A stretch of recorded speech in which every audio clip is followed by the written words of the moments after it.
제일 꼭대기층이 제일 높은 권력을 가진다는 거예요. 그러니까 요즘에 루프탑 카페 같은 것들이 인기잖아요. 현대 도시 안에서 가장 손쉽게 다른 사람의 시선을 피할 수 있고 올라가서 내려다보면서 권력을 가질 수 있는 공간이 루프탑 카페입니다.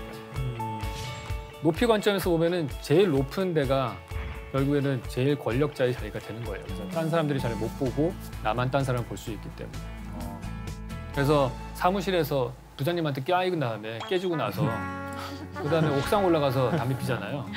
그러니까 회장님 방이 꼭대기인데 그거보다 더 높은 층에 올라갈 수 있는 그런 기회가 되는 거죠. 옥상 정원이라는 거가.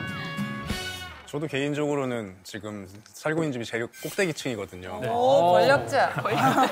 이런 권력자. 뷰가 되게 좋고 그런 건 다 좋은데 이제 다만 좀 단점이 뭘 놓고 왔을 때 물건을 다시 찾으러 가는 게 되게 마음이 안 내켜서 그냥 포기하고 그냥 놓고 가자 이럴 때가 많고 가장 좀 안 좋은 거는 좀 급할 때 있잖아요. 배변 네. 활동이 급할 때 제가 예전에 15층에서 한 4년을 살았었어요.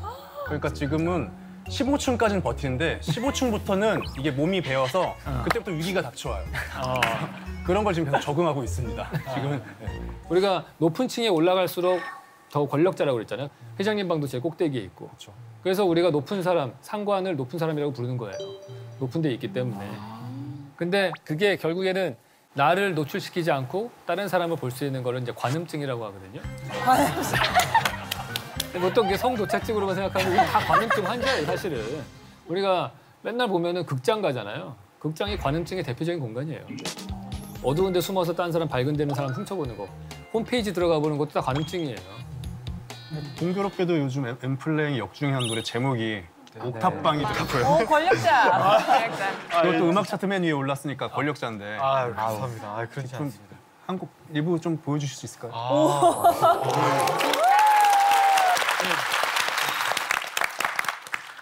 네. 너는 별을 보자며 내 손을 끌어서 저녁 노을이 진 옥상에 걸터 앉아 Every time I look up in the sky yeah. 근데 단 한 개도 없는 star yeah. 괜찮아 네가 내 우주고 밝게 빛나줘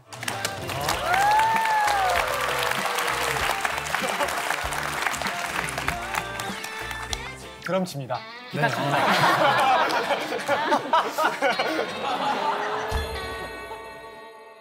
자, 여러분들은 카페에 가면 주로 어디에 앉으시나요? 창가. 창가죠, 창가. 그렇죠. 저는 구석에 앉아요. 구석탱. 저도 창문 쪽. 창가. 그게 구석에 앉는 사람들은 이게 가려져 있잖아요, 벽에. 그러니까 누가 나를 보지 못하게 하는 거예요. 아늑한 느낌이 있어요. 네, 그래서 그것도 관음증인 거죠. 나를 은폐하고서 창가도 관음증의 대표적인 장소예요. 그래요? 네, 딴 사람 훔쳐보기 때문에. 저 피플 워칭 되게 좋아해요. 진짜. 그러니까 유리창 너머라는 데가 투명한 것 같지만 반사가 돼서 잘 안 보여요. 안쪽이 어둡기 때문에. 그래서 저는 개인적으로 제일 좋아하는 자리가 스툴 자리고요. 창가 스툴 자리. 맞아. 거기도 좋아. 그게 그냥 창가 자리보다도 더 좋은 이유는 그냥 창가는 앉아 있게 되잖아요. 맞아. 그러면은 내가 행인을 보려면 고개를 돌려서 봐야 돼요. 맞아. 스툴은 그냥 가만히 앉아 있으면은 내가 지나가는 행인의 옆모습을 훔쳐보는 거예요. 관음증. 관음증. 우리 모두가 다 아니에요? 그래서 스툴 자리는 보면은 올라가서 딴 사람 옆에서 계속 훔쳐보고 또 의자가 높잖아요. 시선도 높아요. 서 있는 사람하고 똑같이. 그렇기 때문에 앉아 있는 사람하고는 다르게 스툴 자리가 더 권력을 느끼는 그런 자리가 되는 겁니다. 그래서 우리가 카페에 가서 앉을 때 그때 되게 중요한 그런 원리들이 그 안에 또 숨겨져 있습니다. 우리가 보통 보면은 직사각형 테이블이 있잖아요. 네. 어디가 제일 상석이에요? 직사각형 테이블에서. 새로 저기 석진이 자리가 있죠. 석진이 자리. 왜냐면 보통 이거는 이렇게 되죠. 회의 테이블 사무실에서 보통 회의실 같은 데 보면은 양쪽으로 한 10명 쫙 있고 회장님이 그 가운데 앉아요. 맞아요. 그럼 사원들은 다 고개 돌려야지 회장님을 볼 수 있는 거예요. 회장님은 고개만 되면 옆모습을 다 보는 거고. 그러니까 거기서 저쪽 좁은 쪽이 권력자가 되는 거예요. 석준이 자리가 근데 보통 계산을 해야 되더라고요. 그래서 전 저기 안 앉지만. 네. 그래서 우리가 그런 권력을 그런 거 싫으시면은 원형 테이블에 가시면 돼요. 원형 테이블에 앉으면은 이게 누가 우두머리인지를 알 수가 없어요. 맞아. 그래서 그 아더왕 보면은 원탁의 기사라고 하잖아요. 기사들끼리 암투가 없게 하기 위해서 그 서열이 없게끔 만들려고 동그란데 우리가 보통 보는 유엔 테이블도 동그랗고 국가끼리 회의할 때는 대부분 다 동그랗게 앉던지 아니면은 긴 쪽에 앉아서 가운데 서로 마주보게 앉는 남북회담 같은 거예요. 그러니까 그런 것들이 숨겨져 있어요. 여기서 제가 퀴즈 하나 내볼게요. 지금 저 네모난 테이블에 석진 씨가 이렇게 앉아 있는데 그분이 이제 핵 인싸야. 그래서 그분하고 제가 친해지고 싶다. 그럼 내가 어디에 앉는 게 제일 좋을 것 같으세요? 1번. 1번? 3번. 1번. 1번 아니면 3번 비슷한 짤 아닌가요? 뭐가 되는지 시선으로? 모르겠네. 지금 보면은 일단 정답은 1번입니다. 1번? 1번. 오른쪽. 네, 맞은편에 앉아 있는 사람은 너무 멀어서 대화하기가 힘들고요.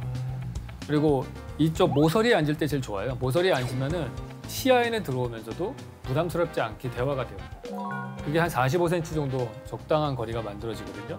근데 특히나 이제 1번이 3번과는 다른 건 뭐냐면 왼쪽 얼굴을 보여주기 때문에 그래요. 우리가 보통 여러분들 모든 대부분의 얼굴들이 오른쪽 얼굴보다 왼쪽 얼굴이 더 잘생겼어요. 저도 왼쪽이 더 나. 오른쪽보다 왼쪽이요? 그러니까 맞아. 나도 맞아. 그렇죠. 나도. 미술관 같은 데 가서 초상화를 한번 보세요. 초상화들 보면은 대부분 다 왼쪽 얼굴을 그렸다고 하더라고요. 그래서 1번 자리가 1등 자리입니다. 근데 여기서 이제 그 미국의 인류학자 에드워드 홀이 만든 그런 거리가 있어요. 공간의 근접학 이런 게 있는데 사람들끼리 아주 가까운 사이는 45cm 안에 들어오는 사이래요. 엄마와 아이, 연인들 이런 거죠. 그다음에 뭐 그보다 좀 약간 어느 정도는 가깝지만은 거리는 두고 싶다. 1m 정도. 그다음에 비즈니스적 미팅을 할 때는 뭐 3m 60 정도. 이렇게 해서 그 사람들끼리의 관계를 연결해주는 그런 적절한 그런 공간의 거리가 있는 거예요. 그러니까 우리가 지하철 타면 불편한 거예요. 들어가면은 다 45cm 이내에 막 모르는 사람들 들어와 있잖아요. 맞아. 소파 배치에도 두 가지 종류가 있어요. 유럽 같은 경우에는 1인용 벤치들을 여러 개를 이렇게 놓는 배치를 하고요. 우리나라의 거실의 소파 배치를 보면은 서너 명이 앉는 긴 소파를 맞아. 한쪽 벽에다 놓고 건너편 쪽에 텔레비전을 놓잖아요. 근데 이게 사실은 이 안에서 가족들끼리의 관계가 결정이 난다고 봐야 되는 거예요. 1인용 소파가 이렇게 되는 것들은 사실은 서로 얼굴을 볼 일이 많은 거예요. 그렇기 때문에 대화가 더 될 수 있는데 대한민국의 대부분 다 그런 소파 한쪽으로만 놓고 텔레비 보는 데는 모든 사람들이 와서 다 텔레비만 보게 되는 거죠. 맞아. 그러니까 그 안에서 사실은 우리가 조금 더 나은 가족 관계를 만들려면은 사이드 체어를 놓는 게 좋은 거예요. 아까 우리 테이블에서 봤다시피 45도로 볼 수 있는 그런 옆자리, 모서리에 앉는 관계 같은 것들을 놔줬을 때 가족들끼리 훨씬 더 사람들에게 관계를 좀 우리가 촉진시킬 수 있는 거죠. 브라이언 씨는 인테리어 가장 중요하게 생각하는 걸 뭐라고 생각하세요? 저는 분위기가 제일 중요하다고 생각해요. 왜냐면 사람들 놀러 왔을 때 저는 이제 하우스 파티나 약간 디너 파티 같은 거 되게 즐기면서 많이 하거든요. 근데 우선은 조명 같은 경우도 LED 절대 안 써요. 사실 LED가 뭐 전기세 아끼고 뭐 이런 거 좋은데 분위기는 되게 막 독서실, 병원 같은 분위기 나서 아늑한 공간처럼 안 느끼니까 저는 아예 할로겐으로 아예 디머로 돼 있어요. 네. 그래서 밤에는 집에 딱 왔을 때 아예 이렇게 밝게 하면은 정신적으로 너무 이렇게 딱 잠 깨는 기분 나니까 저는 아예 어둡게 해서 캔들 같은 거, 틸라이트 캔들 다 저는 네. 매니저가 와서 미친 사람 같아요. 이렇게 캔들 많이 트는 사람 어디 있어요? 이렇게 이 말 할 정도로 제가 그렇게 많이 틀고 또 저는 이제는 그 시즌마다 그냥 쿠션 하나 뭐 만약에 겨울에는 빨간색, 주황색 톤으로 갔으면은 봄, 여름엔 파란색, 시원한 색깔들, 초록색, 자연 색깔로 바꾸고 나무도 만약에 겨울에는 뭐 포이세치아 같은 거 크리스마스에 자주 보는 꽃들 놓고 봄 되면은 그거를 이제 튤립으로 바꾸고 겨울 되면은 나무로 바꾸고 요거를 큰 돈을 쓰지 않고 쉽게 바꿀 수 있는 거 그럼 진짜 분위기가 확 달라지니까 그러니까 제 친구들은 우리 집에서만 모여요. 편하니까. 그래서 예. 그 특히 조명 같은 경우가 말씀하신 대로 조명의 포인트 중에 하나가 다운라이트를 사실 좀 줄이는 게 좋아요. 그러니까 위로 천정으로 빛을 때려가지고 반사시키는 우리가 고급스러운 레스토랑에 가면은 광원이 안 보이게끔 디자인돼 있어요. 맞아. 그게 눈에 직접 들어오는 광원이 들어오는 거는 사실 아까 촛불 같은 아주 약한 불들만 들어오는 게 제일 좋아요. 그래서 반사를 시켜가지고 은은하게 만들어주는 게 좋고요. 그러니까 파장의 그게 다르다고 하더라고요. LED 파장과 백열구의 파장과 촛불의 파장이 달라요. 그게 훨씬 더 촛불이 그 온도 때문에 이렇게 파장도 좀 길면서 우리한테 편안한 마음을 주는 거죠. 그래서 우리가 사는 집도 살짝만 바꾸면 조명을 좋게 만들 수 있는 방법이 하나 있는데 대부분 다 발코니가 우리 있잖아요. 근데 그 발코니를 확장을 하는 집들이 많아요. 근데 혹시 발코니를 확장을 안 한 그런 집이 있다면은 제가 권해드리고 싶은 거는 커튼을 꼭 거실 쪽에 달지 마시고요. 바깥쪽 유리창에 다세요. 왜냐면 우리나라 아파트는 해가 진 7시 이후에는 당연히 커튼 다 쳐야 되거든요. 건너편에서 보이기 때문에. 그냥 커튼을 치는 순간 그 발코니 1.5m의 면적은 잃어버리게 되는 거예요. 그러니까 커튼을 바깥에다 다시고요. 그리고 어차피 치더라도 그러나 중요한 거는 그 발코니에다가 꼭 조명을 따로 다세요. 보통 그런 발코니에 달려진 조명은 아주 기본적인 거기 때문에 밝지가 않아요. 근데 만약에 거기를 밝게 해서 거실에 불을 끄고 그 발코니 쪽에 불만 켜요. 그 집이 훨씬 더 넓어 보입니다, 거실이. 그리고 거기다 화분을 놓으면 그냥 온실이 하나 만들어지는 거예요.